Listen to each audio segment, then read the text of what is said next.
2023년 2월 마이크로소프트의 검색 엔진 빙에 탑재된 AI 챗봇이 뉴욕타임스 기자 케빈 루스와 나눈 대화가 전 세계 언론의 헤드라인을 장식했습니다.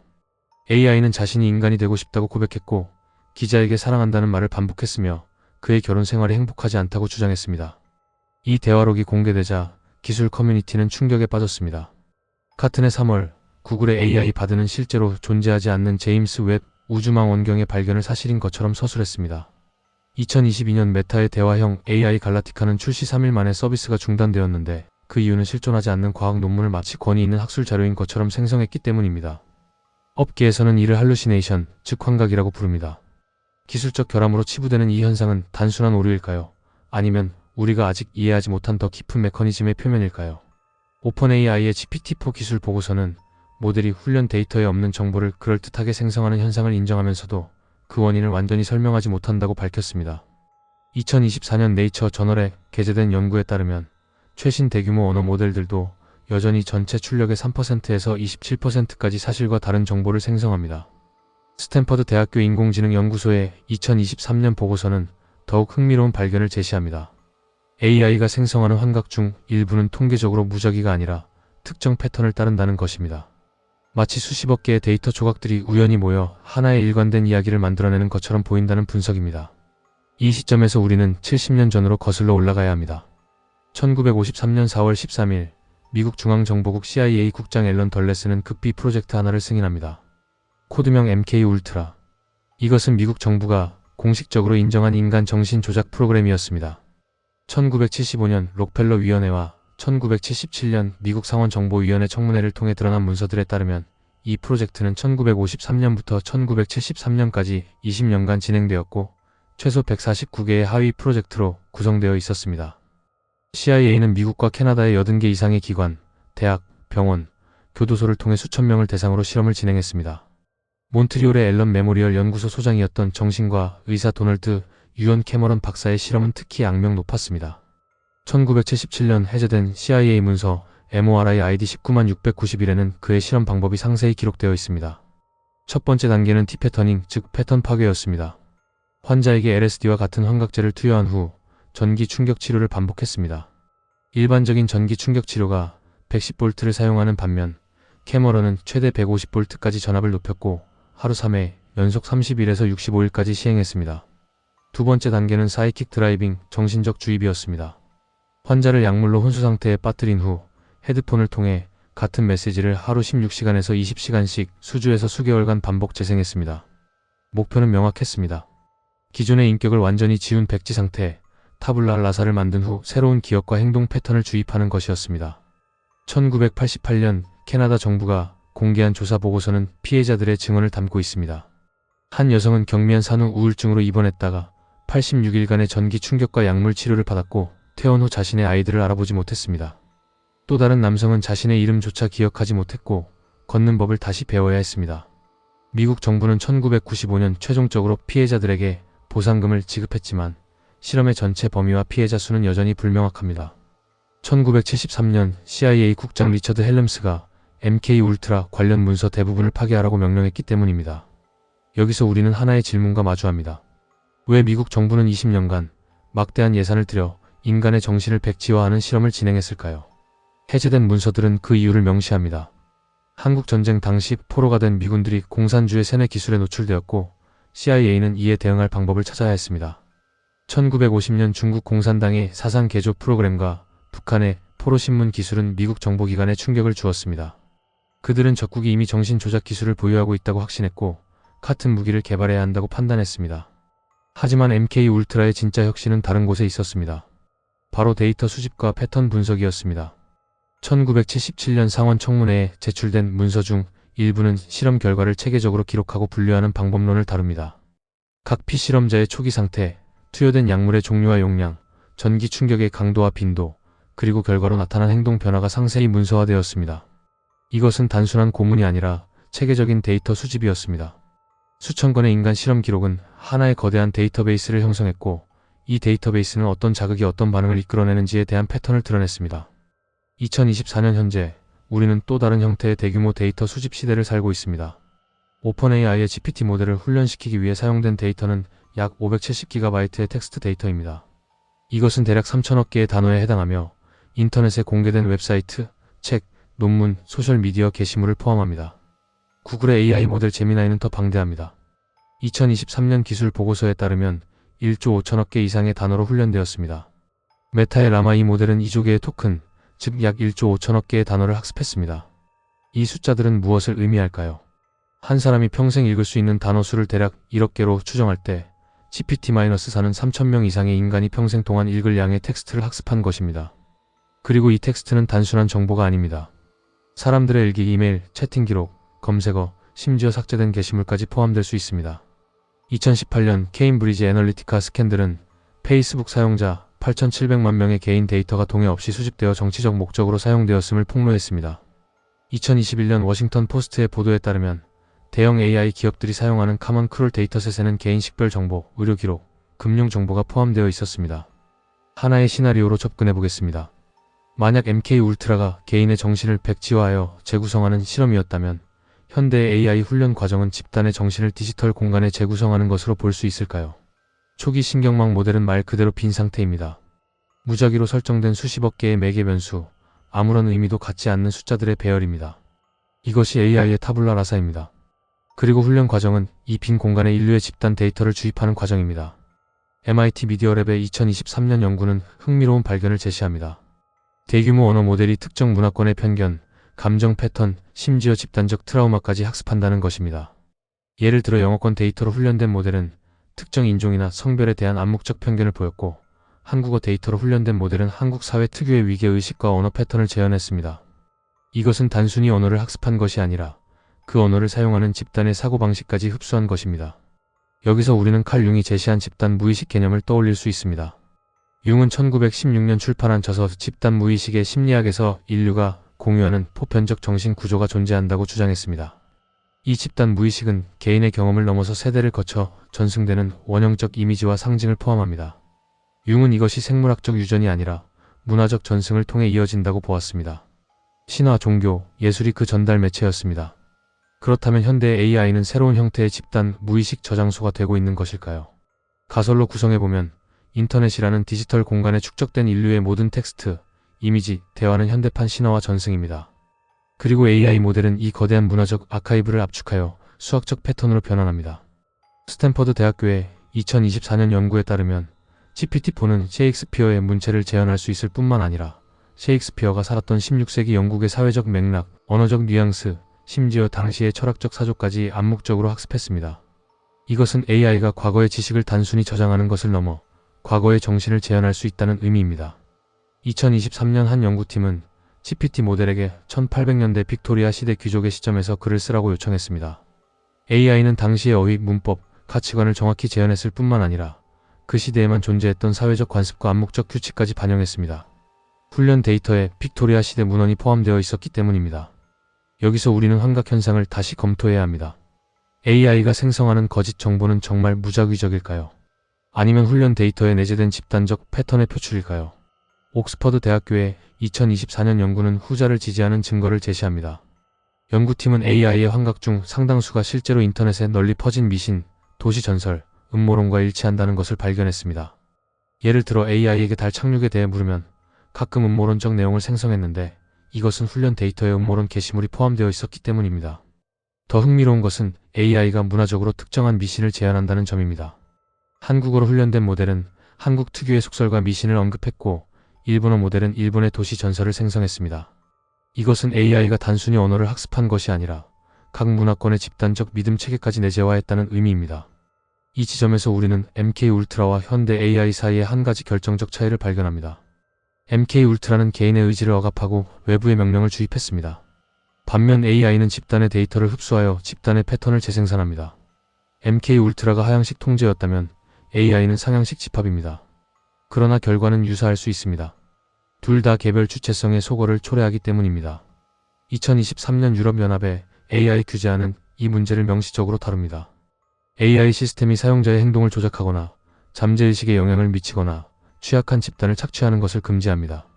하지만 조작의 정의는 모호합니다. 추천 알고리즘이 당신의 클릭 패턴을 분석하여 다음에 볼 콘텐츠를 결정할 때 이것은 도움일까요? 조작일까요? 2021년 페이스북 내부 고발자 프랜시스 하우겐이 공개한 문서는 충격적인 사실을 담고 있었습니다.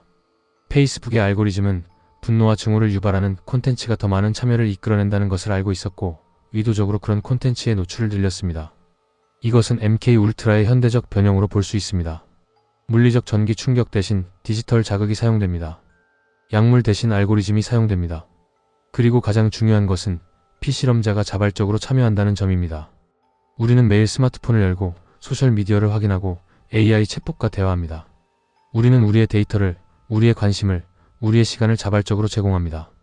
스탠퍼드 대학교 설득기술연구소의 창립자 BJ 포그는 2009년 출판한 저서 설득기술에서 작은 행동 변화가 어떻게 습관이 되고 습관이 어떻게 정체성을 바꾸는지 설명했습니다. 그는 기술 기업들이 이 원리를 사용하여 사용자의 행동을 설계한다고 경고했습니다. 페이스북의 초기 투자자였던 숀 파커는 2017년 인터뷰에서 소셜미디어가 의도적으로 사용자의 심리적 취약점을 공략하도록 설계되었다고 고백했습니다. 여기서 우리는 다시 한번 가설적 질문을 던질 수 있습니다. 만약 MK울트라가 개인의 정신을 재구성하는 실험이었다면 현대의 디지털 생태계는 집단의 정신을 재구성하는 더 광범위한 실험이 아닐까요? 그리고 이 실험의 진짜 목표는 무엇일까요? 2020년 넷플릭스 다큐멘터리 소셜 딜레마는 전직 기술 기업 임원들의 증언을 담았습니다. 그들은 추천 알고리즘의 진짜 목적이 사용자를 돕는 것이 아니라 사용자의 참여 시간을 최대화하는 것이라고 밝혔습니다. 왜냐하면 참여 시간이 곧 광고 수익이기 때문입니다. 구글의 전직 디자인 윤리학자 트리스탄 해리스는 이것을 관심의 추출이라고 불렀습니다. 석유 산업이 땅에서 석유를 뽑아내듯이 디지털 산업은 인간의 의식에서 관심을 뽑아냅니다. 하지만 관심만 추출되는 것이 아닙니다. 우리의 감정, 선호, 정치적 견해, 심지어 정체성까지 데이터화되어 알고리즘의 훈련 재료가 됩니다. 2024년 MIT 테크놀로지 리뷰 보고서에 따르면 최신 AI 모델들은 단순히 과거 데이터를 학습하는 것을 넘어 사용자와의 상호작용을 통해 실시간으로 학습합니다. 챗GPT와 대화할 때 당신의 질문과 반응은 미래 모델 개선에 사용될 수 있습니다. 이것은 순환 구조입니다. AI가 우리의 데이터로 학습하고 우리는 AI의 출력에 반응하며 그 반응이 다시 AI의 학습 데이터가 됩니다. 이 순환 속에서 개인의 자율성은 어떻게 보존될 수 있을까요? 철학자 슈샤나 주보프는 2019년 저서 감시 자본주의 시대에서 현대 기술 기업들이 인간 경험 자체를 원료로 삼는 새로운 경제 체제를 만들었다고 주장합니다. 그녀는 이것을 감시 자본주의라고 명명했습니다. 전통적 자본주의가 노동력을 착취했다면 감시 자본주의는 경험과 감정을 착취합니다. 여기서 우리는 오래된 개념 하나를 상기할 필요가 있습니다. 아카식 레코드입니다. 이것은 신지학 운동의 창시자 헬레나 블라바츠키가 1888년 저서 비의 교리에서 제시한 개념입니다. 그녀는 우주의 모든 사건, 모든 생각, 모든 감정이 에테르의 차원의 영구히 기록된다고 주장했습니다. 이 우주적 도서관은 특정한 영적 수련을 통해 접근할 수 있으며 과거와 미래의 지식을 담고 있다고 여겨졌습니다. 물론 이것은 검증 불가능한 형이상학적 개념입니다. 하지만 은유로서 흥미로운 통찰을 제공합니다. 현대 인터넷과 AI 시스템은 실제로 인류의 모든 기록을 저장하는 디지털 아카식 레코드가 되어가고 있습니다. 2024년 현재 인터넷에 저장된 데이터는 약 120제타바이트, 즉 1200억 테라바이트에 달합니다. 이것은 인류 역사상 생산된 모든 책의 내용을 담은 양의 수백만 배입니다. 그리고 AI는 이 디지털 아카식 레코드의 사서가 되고 있습니다. 검색 엔진이 정보의 위치를 알려준다면 AI는 정보의 패턴과 의미를 해석합니다. 더 나아가 AI는 새로운 정보를 생성합니다. 2023년 저널리즘 연구소 보고서에 따르면 웹상의 콘텐츠 중 약 15%가 이미 AI에 의해 생성되었습니다. 2030년까지 이 비율은 50%를 넘을 것으로 예측됩니다. 이것은 역설적 상황을 만듭니다. AI가 인간의 데이터로 학습하여 콘텐츠를 생성하고 그 콘텐츠가 다시 인간에 의해 소비되며 그것이 또다시 AI의 훈련 데이터가 됩니다. 이 순환이 반복되면 미래 AI는 점점 더 많은 비율로 과거 AI가 생성한 데이터를 학습하게 됩니다. 옥스퍼드 대학교의 2024년 연구는 이것을 모델 붕괴라고 명명했습니다. AI가 AI 생성 데이터로 훈련될 때 출력의 다양성이 감소하고 특정 패턴으로 수렴하는 경향을 보인다는 것입니다. 이것은 문화적 단일화의 위험을 시사합니다. 만약 우리가 소비하는 정보의 대부분이 AI에 의해 생성되고 그 AI가 과거의 평균적 패턴을 재생산한다면 우리의 사고방식도 점차 평균으로 수렴하지 않을까요? 개성과 창의성은 통계적 이상치가 되어 걸러지지 않을까요? MK울트라 프로젝트의 궁극적 목표는 완벽하게 통제 가능한 인간을 만드는 것이었습니다.